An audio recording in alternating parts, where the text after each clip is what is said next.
What's the best time of day for me to eat? What should I be doing in the morning hours? I don't really like to get up in the morning. I'd prefer to sleep in until noon. Is this good for my body? Let's talk about that. My name is Susan Camille.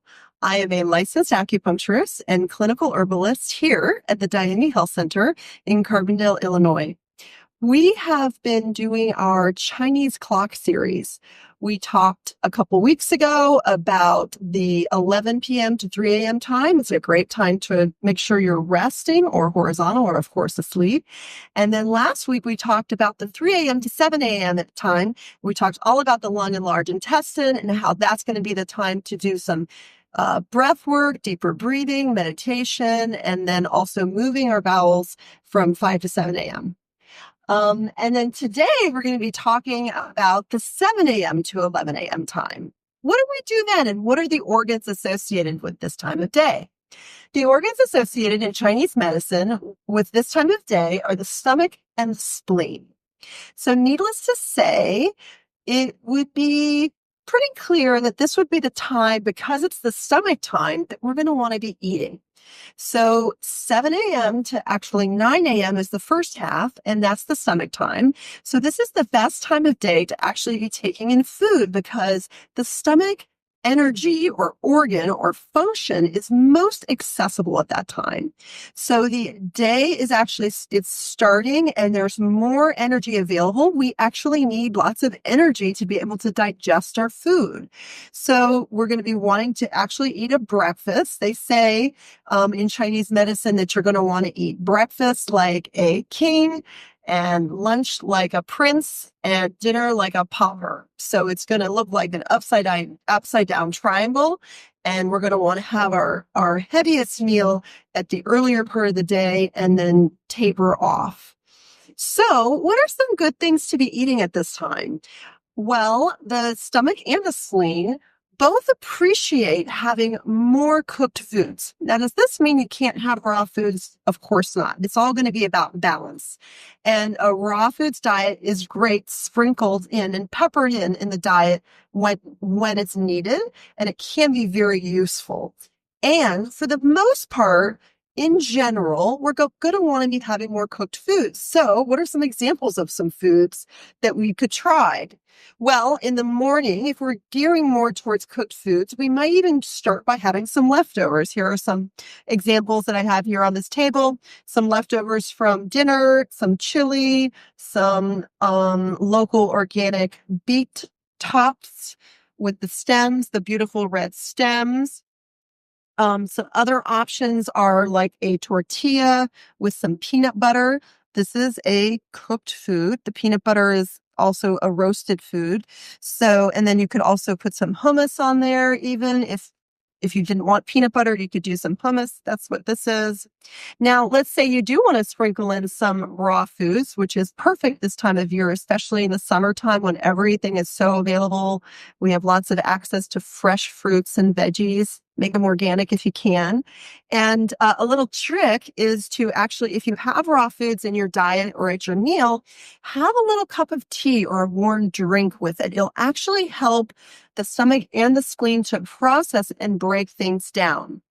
Another option is if you're really into fruit. This is actually frozen blueberries, although we do have fresh blueberries available now too, is that you can actually cook your fruit. Sometimes people will just put them on the stovetop just after they make their pancakes and while the grill is still hot, and just get them a little bit warm. They tend to get more sweet that way. Or you can make a compote where you kind of stew them a little bit in water.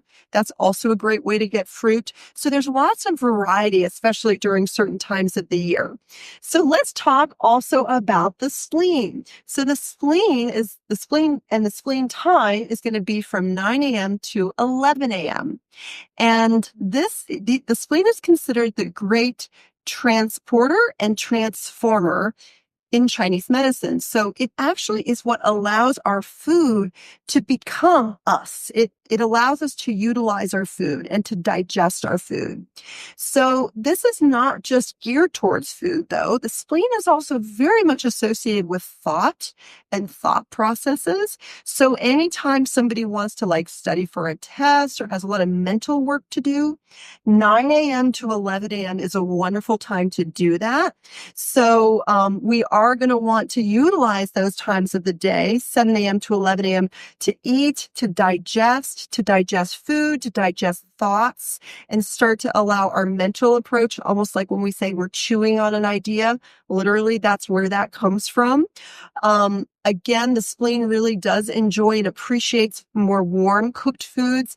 They say the idea behind that is that when there's a lot of raw foods in the diet, it's actually the spleen has to really heat up to break down those foods more than it really needs to, and it weakens it that way.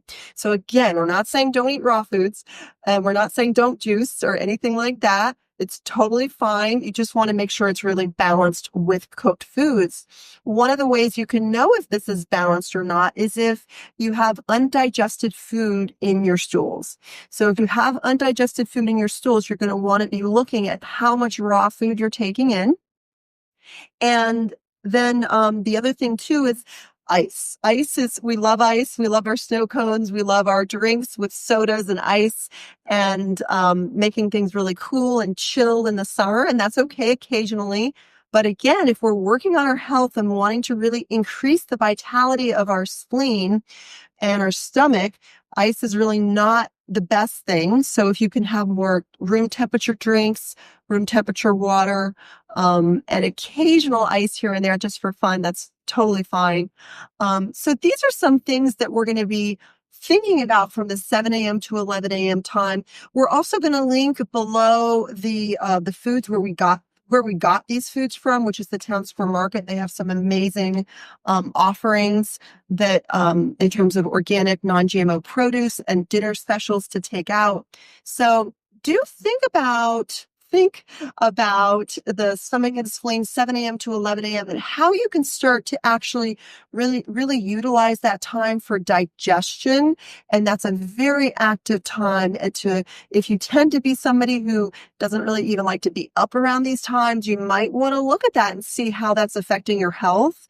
And if you tend to be somebody that eats later in the day, also look at that and see how that affects your health. That's why we have leftovers here on the table, because oftentimes families get together and they have dinner, and that's wonderful. And you can still eat dinner with your family, but you can also save some of those dinner ingredients for the next day and eat them in the morning at breakfast when your digestion will actually really utilize it. Your body will be able to really utilize it.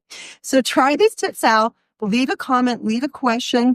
A reminder that at the end of our series in the next few weeks of the Chinese Clock series, we will be doing a free giveaway again for anybody that posed a question.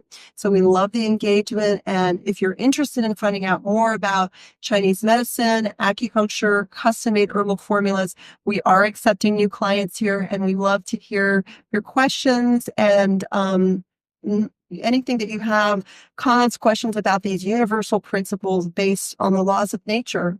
So enjoy trying this out and let us know how it goes. We'll look forward to connecting later.